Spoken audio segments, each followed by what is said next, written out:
ప్రతి కథ రచయిత యొక్క కలములోని సీరాతో రాయబడితే ఈ కథ మాత్రం ఒక మహాయోధుడి యొక్క రక్తంతో రాయబడింది. అది ప్రపంచంలోకెల్లా గొప్ప స్వర్ణధామమైన మహానగరం. అదే కాశీ క్షేత్ర నగరం. ప్రపంచంలో ఎక్కడెక్కడో మరణించిన వారి అస్థికలు పుణ్యం కోసం కాశీకి వస్తుంటే ఒక వీరుడి అస్థికలు మాత్రం కాశీ నుండి శ్రీలంకకు ప్రయాణమయ్యాయి.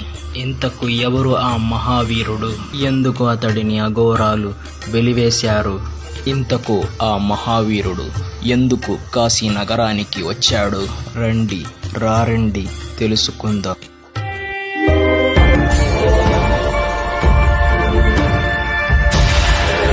అది 12వ శతాబ్దపు కాలమానం.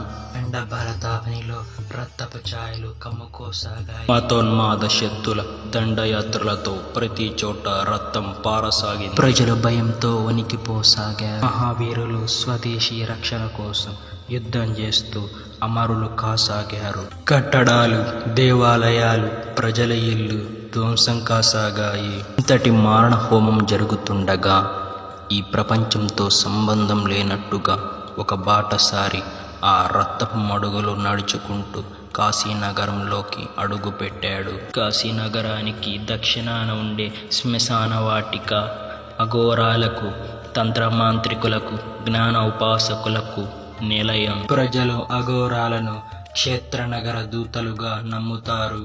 అఘోరాలు ఎల్లప్పుడూ శివునిలో ఐక్యమై కాశీకి దహనం చేయడానికి తీసుకొచ్చిన శవాలపై మృత్యు తాండవం చేస్తూ వారికి మోక్షం కలిగేలా దీవించి ఆ శవాలను తిని మరణించిన జీవుల జన్మ పాపాలను తగ్గించెదరు.